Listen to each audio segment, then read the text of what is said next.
Tonight on the WHAS 1119, the effort to improve policing in Louisville is returning to the former practice called community policing.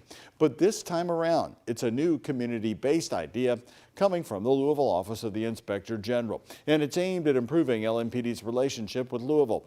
WHAS 1119's Connor Steffen is here to explain the Community Policing Councils. Connor? Doug, so the Office of the Inspector General really has been working on this initiative behind the scenes since about December. Edward Harness, the Inspector General, admits it will take time to implement, but believes it could be an important community-led step in the right direction for LMPD.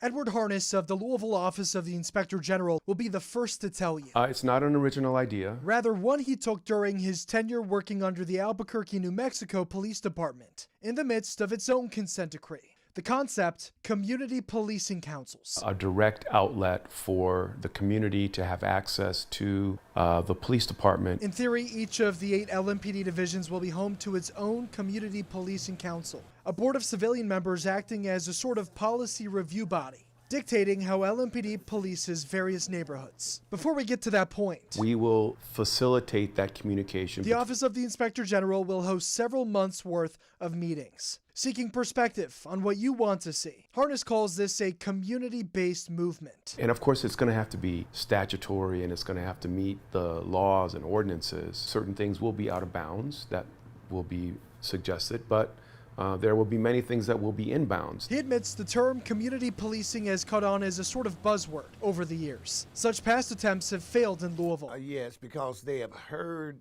of community policing, but they have never seen it. Bishop Dennis Lyons understands the skepticism, but backs the Inspector General's efforts. But it definitely has to be true, it has to be real, it has to be authentic.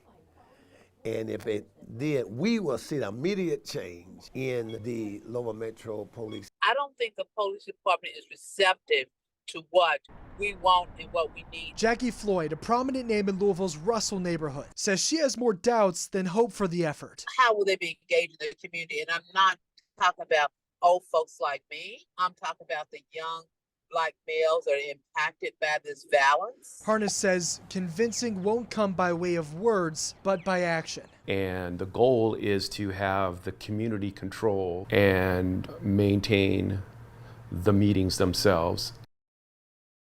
First of these community meetings takes place June 13th. That's a Tuesday from 6 to 8 at night at the Molly Leonard Community Center. It's off North 27th Street. For a full list of meeting dates, you can head to our website, WHAS11.com. In the studio, Connor Steffen, the WHAS 1119 on your side.